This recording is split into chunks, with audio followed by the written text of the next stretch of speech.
Sidney Pollack's 16 films have received 43 Oscar nominations. 4 have been nominated for Best Picture. He paired Robert Redford and Barbra Streisand in The Way We Were, Paul Newman with Sally Field in Absence of Malice, and Dustin Hoffman and Jessica Lange for Tootsie. In 1985, Redford again starred for Pollack, this time opposite Meryl Streep in Out of Africa. This summer, Pollack opens The Firm, based on John Grisham's best-selling novel, and starring Tom Cruise, Gene Hackman, and Holly Hunter, and we're very pleased to have him here. Welcome. Good to be here. How you feel about the film? Well, you're always a little bit nervous before a film opens. I feel good about it, but I'll feel a lot better about it after next week when we get it open. You get it around. Yeah. Tell me why you did this, because it is not easy to take a best-selling novel and translate it into a movie, because a lot of people have read it and everybody has a sense of what the book was. Yeah, that's always a problem, but in this particular case, I did it because I thought it was just a terrific story, number one, and I also thought it was you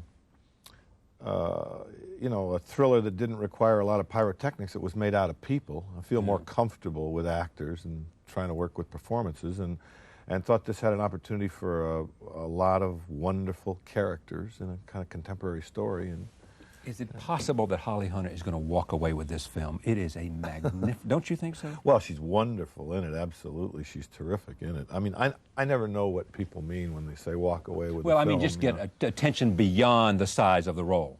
Well, I think, I think she deserves attention beyond the size of the role, absolutely.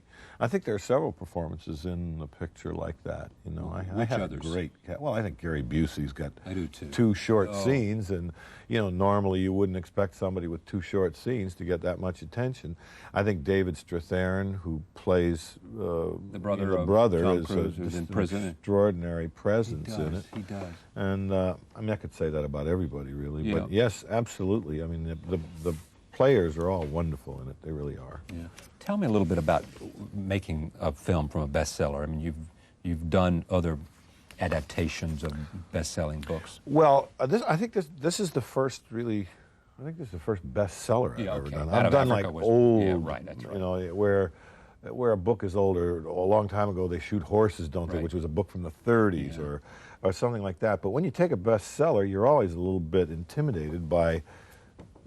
I always have this recurring nightmare that all the people sit in the audience and turn around and say, "That's the guy," throw stones at him if you change it. We worried a lot about trying to deliver to the audience that read this book, and they were legion, essentially what the book had, but still have to make the changes that you have to make a picture work.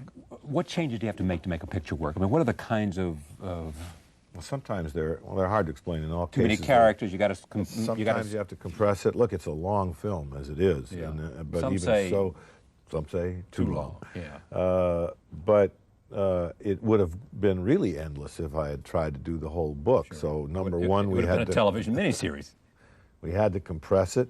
Number two, there are things that read great. You have a wonderful time reading about Xeroxing in the book, but I would have really put you to sleep if I had spent all that time, you know, showing the Xeroxing. The other thing is that you just, sometimes in order to shorten something, you make one small change. And in the case of a thriller like this, where everything is so radically interlocked, it may force you to change 10 things. We've got to do this for the benefit of the audience. We can't assume that everybody's read The Firm and nobody's seen this movie. This is the story of a young man who graduated from Harvard Law School, played by Tom Cruise. He goes down to a firm in Memphis, and he joins this firm. His wife is reluctant to do it. She's a school teacher. They join this firm. It turns out that the firm is, you can say, it's corrupt and involved with organized crime, and he discovers that, and then the chase is about what does he do when he discovers that, and that becomes the story. The one thing was that you went through 4 writers, and very good writers. Well, Why is it so hard to get a script? Well, first of all, I didn't go through 4 writers. The team that I hired did the movie that I did. What happened was I'm sure I wasn't the first director on this project, but Paramount bought this before it was a bestseller and before it Grisham was a household name. Before it was even published, you know. And at that time, David Rabe, a very, very good writer, did a screenplay. Right. That was before I had anything to do with it. It wasn't a screenplay that they wanted to do. It was a very good screenplay. They hired another writer named Dan Pine. He did another screenplay. I came along and got on it and went back, read the book, and wanted to start from scratch again, and hired Robert Towne and David Rayfield together as a team. Who you'd worked with before. Exactly, both of them. Right. And that was the script that we did. But I never met the other two writers or worked with the other two writers. I just worked with Towne and Rayfield. Take a look at this clip. This is Tom Cruise and Gene Hackman, who plays a partner in the firm, talking about why they're lawyers at lunch. Let me go now to the question of some people who've seen the movie, as I have. You take a long time to get him to Memphis, to get him recognizing what the problems are down here. Mm-hmm. Why was that? Why did you do that? Because I felt that there was a certain amount of believability that was required to make this work. When you read this book, you take care of any kind of suspension of disbelief for yourself because you're alone and reading it and imagining it. I was afraid that if I started out and told you how bad this firm was, the way the book does on page 1, mm-hmm. that you would never be hooked into it. And that what I had to do really Why would his character come work for him if he was number one in his class at Harvard or whatever? I wanted to just sort of set up this perfect American dream situation and see if I couldn't hook you in with it and then gradually peel it away and show you how rotten it was inside. And the film is kind of set up so that all the pieces get sort of put into position rather slowly and carefully, and then it accelerates. I mean, I think the last 40 minutes of it are really where all of the action happens. This may be silly, but how important do you view your function of selecting the actors? I mean, was Tom Cruise the only perfect choice for this film? Well, I think selecting the actors is, if you're doing films which are performance films, which are mostly what I do, and they're as much character-driven as they are narrative or story-driven. They're certainly not special effects films. They really depend heavily on the actors and their performance. It's hugely important. I've done an awful lot of my job by picking the right actors. In the case of Cruise, I didn't pick Cruise, although I would have had I had the opportunity. Paramount did. Paramount had sent Cruise, he wasn't signed on yet, but he was definitely interested in it, and subject to a director and a script, he wanted to do it. So what happens when a guy with your reputation, I mean, the way we were in Out of Africa and Tootsie and The Firm and all those movies you've done, they shoot horses, don't they? Well, no, the Electric Horseman or... No, they were both. I did both. Both. Okay. I thought I'm making a stupid mistake. No. They Shoot Horses was an old one, and then... We're going to talk about Redford in a minute. Now, what do you want to know about Tom Cruise when you come on a set to direct him? Just really what makes his imagination come to life, and how to get certain qualities that you don't get by explaining precisely what you want. Being a director is a little bit like being a good doctor, where sometimes somebody comes in and their arm hurts, and you know that it's coming from a pinched nerve in their neck, let's say. And you have to be intelligent enough to know that it's never literal. So sometimes you have to go in a very circuitous way to get what you want from an actor, because you can't do it by necessarily describing in result terms what you want. So in order to do that, you have to get to know the actor a little bit, or at least know how their imagination works, what buttons to push, if you will. And that makes you almost a psychologist, doesn't it? It does make you a psychologist, but it certainly makes you preoccupied. A student of human nature. Yeah, preoccupied with the same things that a psychologist. Yeah. You know, actors are doing a very, very difficult thing, because they're trying consciously to create something that doesn't work consciously. I mean, emotion is a product of the unconscious. Otherwise, there would be no field of psychology. Otherwise, it would be easy and everybody could do it. That's right. And so you're trying to consciously produce something which works best when it's unconscious, when it's left alone.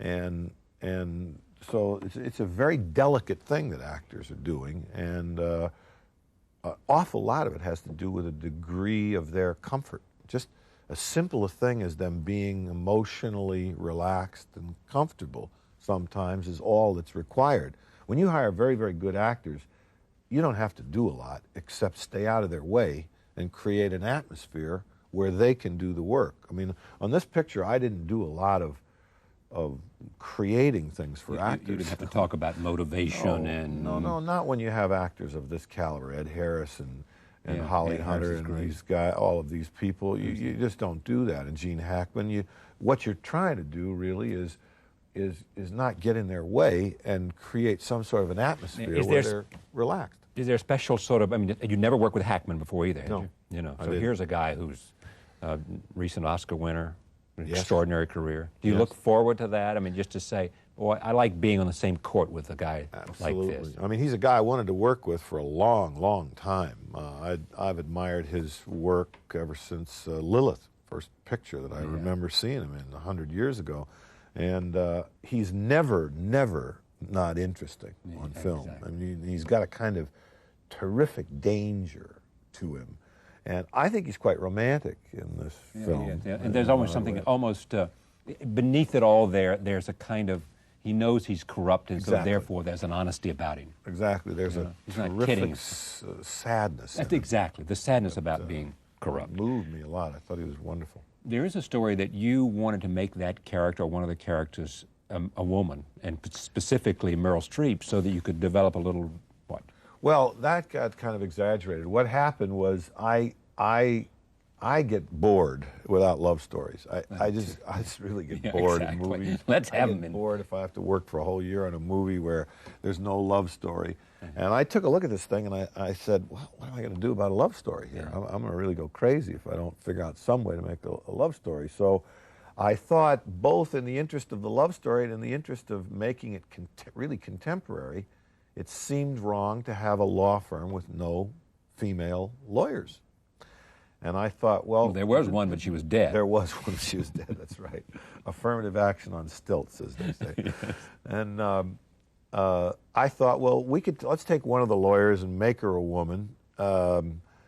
It could really be more correct and more an accurate picture of the 90s. That's the reality of law firms today. Make her mean as hell, evil as hell. And make her seduce Tom Cruise. Exactly. And say, okay, let's make this not a metaphorical seduction, but a real seduction. Since he's supposed to be seduced by somebody who represents the firm for blackmail purposes anyway, why not make it literal?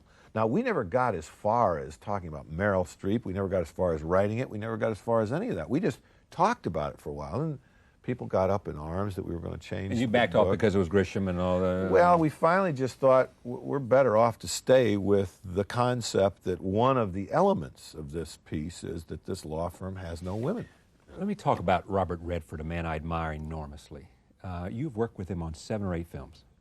I think 7. What's the maybe relationship? 8.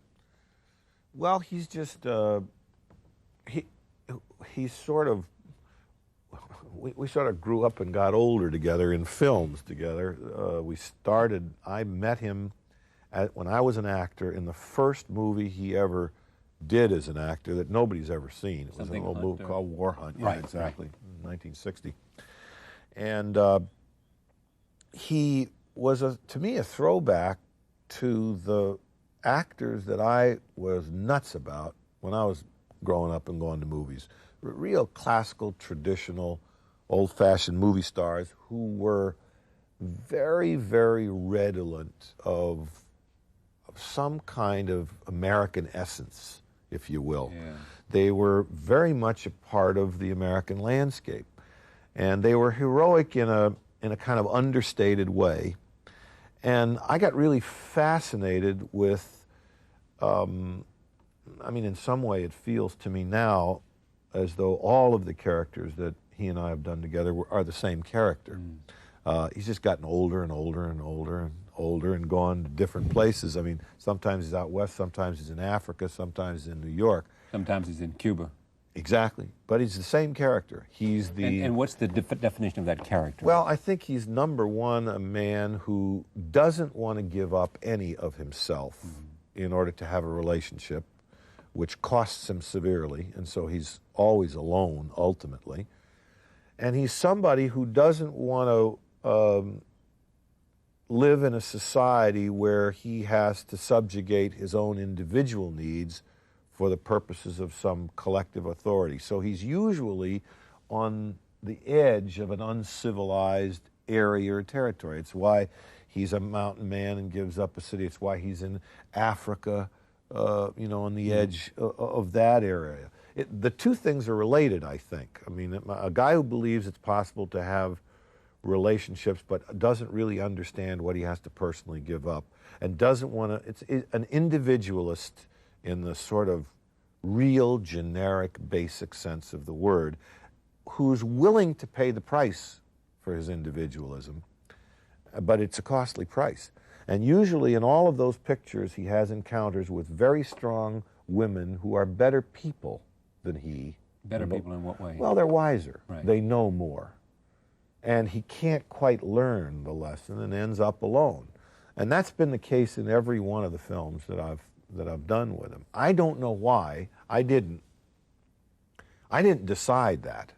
And I only can say that I'm fairly certain that that's true now from the vantage point of having done it for 28 years. But is there also some special nature of the relationship between the two of you, a trust or sort of, or is it just so happened you guys have worked together, it's worked well, no problems, and you know, we'll do it again? I think that there has to be, if you work that much with one person, a kind of trust that develops. I mean, you know their weaknesses, you know their strengths, you know what you do with them, and you're comfortable. There's a kind of shorthand. It's why there are repertory companies. It's why people often work with the same group of people. It's a lovely thing not to have to get to know somebody all over again. The whole thing we were talking about. Exactly. Yeah. Now, is it possible that the two of you will be working on Bridges of Madison County? Anything's possible. Likely. I don't know that it's likely. I don't know that I'll ever do Bridges of Madison County. All I know is somebody sent it to me. I read it. I thought that it was, again, a very difficult adaptation, but there was something very moving in it. Difficult adaptation because? Because it's very small. There is really just an encounter, and because what's most moving about the book happens after the encounter. It's over. It's over. They don't ever see each other again, and what touches you about the book ultimately, I mean, I think it's a very manipulative book. I mean, you know, but it works. But what touches you about it so much is the way in which they both remain dedicated to this idea of the relationship and what happens as she learns of what happens later in his life. Mm-hmm. Now, that's hard to do in a movie. What you'll see in a film is what happens with the two of them together. So I can't say that I'm going to do the film. I could only say I'm thinking about it. Steven Spielberg owns the rights to it. That's right. He bought the rights. Amblin Productions, mm-hmm. and they sent you a copy. And there's been some talk that they think that... Well, everybody's name has come up, Redford certainly, and certainly because of me, Redford. Yeah. Can you think of anybody who would be better? No, it's not a question of better or worse. I think there are many people who could play it. I don't know that anybody's better than Bob or any of those things. I mean, certainly he's the right age and certainly a symbol of all that romanticism. His whole career has been that. Hard part is the woman. Who can you imagine? I don't want to get into casting it on, all right. on television. Let me talk about acting a little bit, too. But you wanted to be an actor. At one time, 100 years ago, yeah. Well, okay. And you decided, did you decide not to? No, I kind of got, somebody sort of suggested that I become a director, and I thought they were insulting me and saying, that you're not a good actor. You're not going to be a good actor. Actually, it was Burt Lancaster. I was a dialogue coach on a film in 1960 that John Frankenheimer directed called The Young Savages. It had a bunch of new young actors on it, and I got hired by Frankenheimer to coach the kids. And Lancaster kind of began to push me toward directing, and so did Frankenheimer. And I thought, okay, I'm never going to make it much as an actor. The irony, of course, is now that I don't give a damn about acting. Now everybody wants you to act. Well, not everybody, but I get these calls. The first Tootsie was the first time I ever saw you. But that was Dustin. That was Dustin Hoffman insisting to the point where I thought we were going to come to blows, and that wasn't the only thing. You know, our feuds were famous on that picture, but he insisted that I play that part, and I said, Dustin, I don't want to do this. I haven't acted, and I hadn't in 25 years. I'm not going to stop and put on makeup and put on a costume in the middle of directing a big, expensive, complicated movie like this. It's tough enough. He began to send me flowers, saying, please be my agent. Dustin Love, Dorothy. Yeah, he would sign it, Dorothy. Yeah. And what he said was, look, in Some Like It Hot, there are machine guns that make these guys put dresses on. The only thing I've got to make me put a dress on is that my agent says to me, you're never going to work again. If a fellow actor says to me, you're never going to work again, I'm not going to put the dress on. If you say to me, you're never going to work again, maybe I'll go put the dress on. Now, I thought this is method acting carried to its nth degree, but Dustin does believe, and in that sense I have to agree with him, that it's hard enough to do the make-believe. What's there to use easily and freely that's reality, use it. So he made a big case for this and finally got to a point where I said, okay. You glad you did it? I'll do it. Now I'm glad I did it. At the time I hated doing it. I truly did. I hated it, and I couldn't concentrate on it, and I was much too used to thinking about what the actor was doing, so that the only time I could work well was in my own close-ups, where I didn't have to look at him, because every time there was a two-shot, I was trying to act, but really what I was doing was watching him to make notes in my because you develop habits after all those years. So I didn't much like it. But then when I went to the movie and saw everybody laughing, Husband and Wives. Husbands and Wives was I just was an enormous fan of Woody Allen's. And he called you up and said, "How about?" Well, he didn't call. He had his casting person call and he sent me a script and wrote me a very nice letter. And I read the script, and I was crazy about the script. I mean, I wasn't crazy about this jerk that I played, but I was crazy about the script, and I was an enormous fan of Woody Allen's, and I thought it was a smart, wonderful script. What does he do best? Observes life like all great artists do. What he does best is he sees connections that other people don't see, that he sees beyond the surface of life to the patterns and meanings, and he makes connections in those patterns and meanings, and he does it through humor often, but it's painful because it's funny because it's so true. And I think Husbands and Wives is one of the most well-observed and truest and smartest pieces of work that he's done. And Judy Davis was who plays your wife in great and she's so terrific in that movie. I just, he has obviously has a capacity for casting. Now, I hate to admit that because he cast me in this creepy, jerky role, and I thought, my God, is that what he thinks I am? But did that and these other acting things give you sort of an additional interest in acting? I mean, are you a little bit now saying, you're like a little bit like John Huston. You can always find. Well, no, I like to kid about it that now that Redford is becoming a director, I'm going to become the great aging actor or something like that. But no, to tell you the truth, it's not something I really pursue or care a lot about. I do it when something comes along like Husbands and Wives that I'm really crazy about, a part that I'm really crazy about. Do you see a lot of films you want to direct, or do you really sort of just sit back and wait and say, if I don't really want to do this badly, I'm not going to do it? Well, no, when you say do I see a lot of films, do you mean am I a movie goer? No, do you see films No, I'm sorry. Are you presented with a lot of things you want to direct, or is it rare that somebody comes to you with something? It's very rare. It's the toughest thing in the world in this business is the amount of damage you do to your brain reading junk. Because you just spend every minute of your free time reading, trying to find something to do, and so much of it is awfully bad that you really feel you're going to do yourself some serious damage. I hate that about the business. It is looking for something that's right for you, that's quality. You think that, I always say to myself, I have to get up every morning for the next year of my life with these characters.